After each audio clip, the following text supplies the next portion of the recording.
प्रदेश के श्री शिव वर्मा, बिहार के श्री विश्वनाथ माथुर और बंगाल के बंगेश्वर राय। तो सबसे पहले मैं वर्मा जी आपसे पूछना चाहूंगा कि आपने किस अवस्था में स्वतंत्रता संग्राम में भाग लिया? मेरा राजनीतिक जीवन आरंभ हुआ 1921 में गांधी जी के सत्याग्रह आंदोलन से। उस समय मेरी अवस्था 16 साल की थी और उसके बाद आंदोलन समाप्त हो जाने के पश्चात फिर मैंने डीवी कॉलेज कानपुर ज्वाइन किया और वहाँ मेरा क्रांतिकारियों से संपर्क हुआ। 1925 में मैंने हिंदुस्तान रिपब्लिकन एसोसिएशन की सदस्यता ग्रहण की और वहाँ से मेरा क्रांतिकारी जीवन आरंभ होता है। उसके बाद 8 सितंबर 1928 को यहीं दिल्ली में कोटला फिरोज शाह में सरदार भगत सिंह के नेतृत्व में एक मीटिंग, क्रांतिकारियों की गुप्त मीटिंग हुई। उसमें पार्टी का नाम हिंदुस्तान रिपब्लिकन एसोसिएशन से बदलकर हिंदुस्तान सोशलिस्ट रिपब्लिकन एसोसिएशन कर दिया गया। उसके कुछ महत्वपूर्ण और फैसले थे। ऐसे काम करेंगे जिनसे जनता का सीधा संपर्क हो और सैंडर्स मर्डर और असेंबली बम केस इसी नीति के अंतर्गत किए गए थे। फिर हमने बम फैक्ट्रीज कायम की, एक आगरे में और एक सहारनपुर में।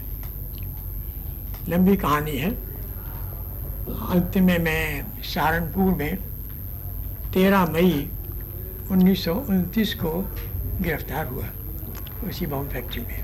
कितनी बार आप अपने कार्यकाल में गिरफ्तार हुए?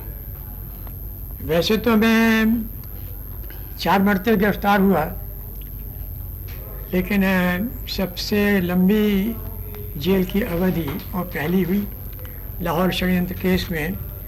सरदार भगत सिंह के साथ मुझे आजीवन कारावास का दंड मिला और उस संबंध में मैं 16 साल 10 महीने जेल में रहा और लगभग 4.5 वर्ष अंडरग्राउंड। ये मेरा जीवन है। कितने समय के लिए आप जेल में गए थे सबसे ज्यादा बार?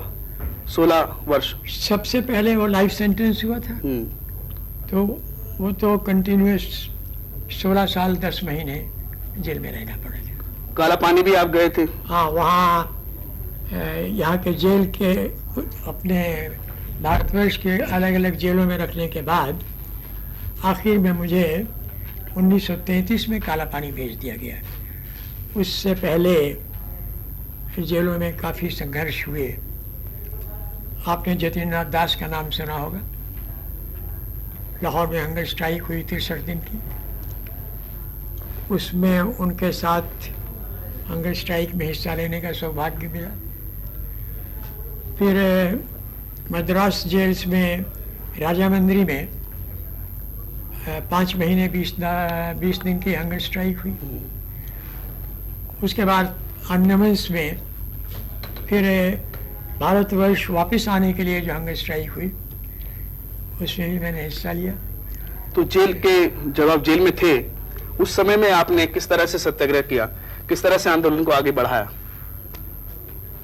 जेल में रह कर के एक तो संघर्ष का एकमात्र रास्ता है भूख हड़ताल। ज़्यादातर तो उसी का रास्ता अपनाया गया। इसके अलावा कभी ऐसी परिस्थितियां भी आती हैं जब अपने आत्मसम्मान को रखने के लिए लड़ना भी पड़ता है, तो वो तो मौके की चीज़ है। कभी वो हमें पीट लेते थे, कभी हम उनको पीट लेते थे। अच्छा, तो एक कोई ऐसा संस्मरण सुनाइए वर्मा जी जिससे कि आप बहुत ही प्रेरित हुए हों, जो आपके जीवन का बहुत अच्छा हिस्सा बन गया हो, या जिससे कि आज के नौजवान कुछ प्रेरणा ले सकें। देखिए, वैसे तो घटनाएं बहुत सी हैं, लेकिन मैं ख़ास तौर से एक घटना का जिक्र करना चाहूँगा। वो है 1930 दिसंबर की। हम लोगों के केस का फैसला हो चुका था और हमारे 3 साथियों को मृत्युदंड हुआ था, भगत सिंह, सुखदेव और राजगुरु। बाकी हम लोगों को आजीवन कारावास हुआ। वहाँ से इन लोगों को फांसी देने से पहले हम सभी लोगों को लाहौर केंद्रीय कारागार से मुल्तान भेज दिया गया। रात का समय था, अचानक हमारी कोठरियाँ खुली और हमसे चलने के लिए कहा गया। थोड़ी दूर चलने के बाद जेलर ने पूछा कि अपने साथियों से मिलना चाहोगे? हमने उसे धन्यवाद दिया और उसने ले जाकर हमें इन तीनों साथियों के सामने खड़ा कर दिया। फांसी की कोठरी में थे। एक एक कर भगत सिंह की कोठरी के सामने से हम सभी लोग गुजर रहे थे। मैं कतार में सबसे पीछे था। जब मेरी बारी आई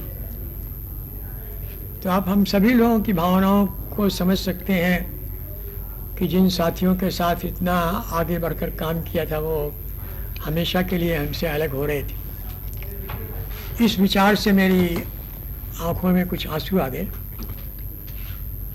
तो भगत सिंह ने अपनी कोठरी के अंदर से हाथ बढ़ाते हुए मेरा हाथ पकड़ा और कहा कि देखो, भावुक होने का समय अभी नहीं आया है।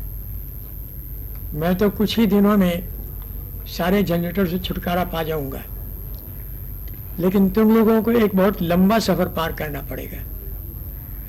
मुझे विश्वास है कि जब तक जिस संकल्प को लेके हम लोग चले थे वो संकल्प पूरा नहीं हो जाता, तब तक तुम थकोगे नहीं, पस्त नहीं होगे, रास्ते में थक कर बैठ नहीं जाओगे और अंतिम श्वास तक अपने आदर्श के लिए संघर्ष करते रहोगे।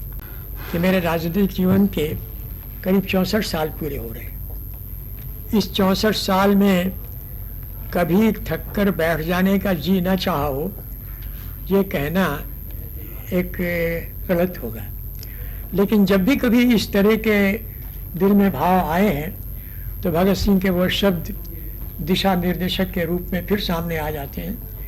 और आज 81 साल की अवस्था में भी मैं उन्हीं शब्दों से प्रेरणा लेकर अपना काम किए जा